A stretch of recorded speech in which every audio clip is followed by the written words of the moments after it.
Well, there are two forms that I've used. One was the two-way split routine. You want a super heavy training person, was you? So how are you getting that those muscle gains? I pay attention to the sensation when I'm doing an exercise against the background of counting reps. I tried training 5-6 days a week like the Arnold method. I just got overtrained doing that. It's more about discovering what gives you a pump. I mean, you just got to focus on doing so you get the pump, the blood, because when you're hungry, you're in the fat burning mode.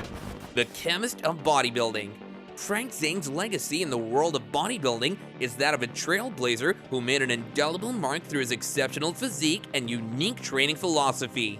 Often affectionately referred to as the chemist, this moniker is a testament to his scientific and methodical approach to bodybuilding, which set him apart as a pioneer in the field. During an era when bodybuilding was undergoing a transformation, shifting its focus towards sheer mass and size, Frank Zane chose to take a different path. He became a standout figure by prioritizing proportion, aesthetics, and meticulous attention to detail in his training. Well, there are two forms that I've used. One was the two-way split routine. You do your reps and you feel the effect. You can feel what's happening, which for me was upper body one day and legs the next. That's pretty much what I do now. What set him apart wasn't his sheer bulk, but the exquisite balance and symmetry of his physique. In a sport dominated by sheer size, Zane's ability to stand out with a well-proportioned and harmonious body was a testament to his commitment to the principles of aesthetics. His dedication and scientific approach yielded remarkable results. Frank Zane was crowned Mr. Olympia 3 times in 1977, 1978, and 1979, a testament to his excellence and his ability to outperform competitors who often outweighed him significantly. Getting a pump, that was my main thing, getting a pump in the muscle and working. That was always my goal. You want a super heavy training person, was you? So how are you getting those muscle gains? Over time they came. If I kept training like that, I would make progress. His success serves as a testament to the enduring value of aesthetics in bodybuilding and a reminder that a well-balanced and harmonious physique can be just as awe-inspiring as sheer muscle mass. The Frank Zane Growth Program. Frank Zane was no ordinary bodybuilder. He was the maestro of aesthetics in a world obsessed with sheer muscle mass. In a time when bodybuilding was all about getting as huge as humanly possible, Zane decided to take a different approach. He wasn't just about lifting heavy weights. He was on a mission to craft a physique that was balanced, beautiful, and utterly captivating. While most of his buddies were going through the endless cycle of bulking and cutting, Zane was playing it cool.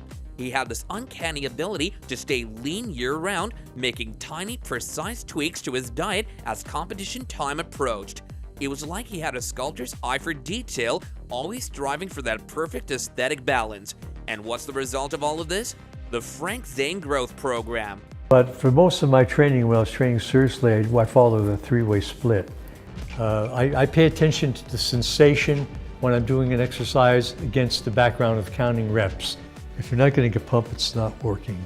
You got to get blood into the area. It's the embodiment of his relentless pursuit of a physique that's not just about muscle mass, but about proportion, aesthetics, and sheer jaw-dropping beauty. Zane's program stands as a nod to the idea that bodybuilding isn't just about being huge. It's about being harmonious, about being a work of art. So while the big guys were flexing their biceps and counting their calories, Frank Zane was there reminding us that there's an art to this game. His legacy continues to inspire those of us who don't want to be just massive. We want to be a walking, talking, sculpted masterpiece. So here's to Zane, the man who proved that sometimes in the pursuit of aesthetics, less is more. I tried training 5-6 days a week like the Arnold method. I just got overtrained doing that. And I make it so that I do all the reps that I do, usually around 10 or 12 on each exercise. But I generally wasn't. I would do 3 sets of everything, working up on every set. Workout 1. Back, biceps, forearms, and abs. Alright guys, so let's dive into workout 1 of Frank Zane's workout routine. This is what he liked to call his pulling day, the perfect way to kick off a week of hardcore training. First off, let's talk about the big guy, the deadlift.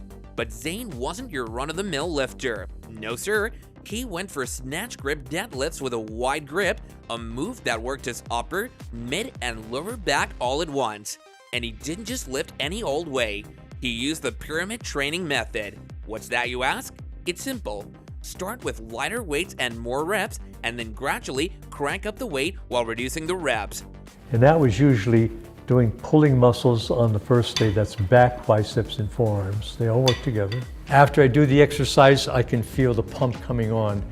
And I followed that a lot. And that really gave me the results I wanted. It's a recipe for building some serious back muscle. But that's not all. Zane's back routine also included T-bar rows, front pull-downs, and dumbbell rows. The guy was all about sculpting every inch of that back. Now when it came to biceps, Zane was all about dumbbells over barbells. But he didn't just curl them like a regular Joe. He used the peak contraction method. That means he paused at the top of each rep and squeezed those biceps for all they were worth. The result? Hard rock biceps that could put a vice grip to shame. And if I ever wanted to reach peak condition, absolutely, I would do that again. It's more about discovering what gives you a pump. I mean, you just got to focus on doing so you get the pump, the blood. And so when I fell into this pattern, 3 on, 1 off, and it worked really well. And speaking of grips, Zane had small wrists. So what did he do? He trained his forearms like a champ to make those wrists less puny. Barbell reverse curls supersetted with seated barbell wrist curls. And that's how he rolled. But the day wasn't over. Frank Zane had abs that looked like they were chiseled from marble. At the end of every workout, he'd unleash an ab assault, sometimes doing as many as 1,000 reps. We're talking crunches, hanging leg raises, hanging knee ups, seated twists, you name it. This was the guy who made the vacuum pose famous, and he wasn't messing around. Workout 2, legs, calves, and abs. Alright, it's workout number 2, and we're diving headfirst into Frank Zane's leg, calf, and ab workout. Get ready to feel the burn and witness the transformation. Zane's leg routine was all about simplicity and effectiveness. It kicked off with leg extensions, not as the main muscle builder, but as a warm-up, getting those muscles ready for the real deal. Then, it was time for squats, and not just any squats, pyramid squats. The second day was legs, thighs and calves, and I worked abs every day. You know, follow the form of the exercise and everything will work out the way it needs. For now, I just, train maybe twice, maybe 3 times a week, and I do either a full body routine. That means you start with lighter weights and more reps and progressively crank up the weight while reducing the reps. By the end of it, you'll feel like you've conquered a mountain and your legs will certainly show it. But Zane wasn't done just yet. He moved on to leg presses, adding to the well-rounded lower body assault. Then came lying leg curls, targeting those hamstrings for the perfect leg development. And guess what? More leg extensions to make sure no muscle was left untouched. Now let's talk about calves. Zane knew his calves needed some love, so he didn't hold back. Standing calf raises were up first, and he did them in 3 sets, each for 15 to 20 reps. But he wasn't satisfied with just that. He cranked it up with donkey calf raises for 4 sets, 20 to 25 reps each. And the grand finale? A seated calf raise, but here's the kicker. It was a drop set. Starting heavy, lowering the weight, and doing more reps, then repeating it till failure. Your calves will certainly scream, but they'll thank you for it in the end. As I got in better shape, I was tending to stretching out the space between meals. 12, 10, 8 reps, increasing the weight on every set by a little bit. Because when you're hungry, you're actually you're in the fat burning mode. And if that wasn't enough, Zane wrapped it all up with some serious ab work. Crunches, sit-ups, lying leg raises, what have you. High reps, high intensity. That was the name of the game. You're not just working on your legs, you're sculpting that entire core just like Zane did. Workout 3, chest, shoulders, triceps, and abs. Now get ready for workout number 3 in the world of Frank Zane's training. The day when chest, shoulders, triceps, and abs get a real workout. This ain't a casual stroll, by the way. It's a full-on marathon session that could last for up to 2 hours or even more. Of the sessions in, how long when you're in your peak condition, how long was a typical workout? And the third day was chest, shoulders, and triceps.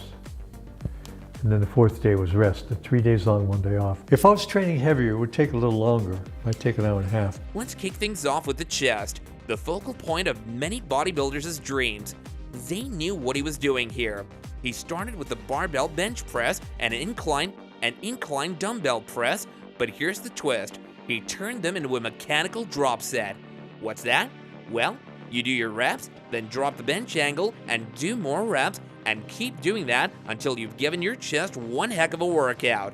He also threw in some declined dumbbell flies and cross-bench dumbbell pullovers to hit the chest from every angle imaginable. This wasn't just about size, it was about sculpting perfection.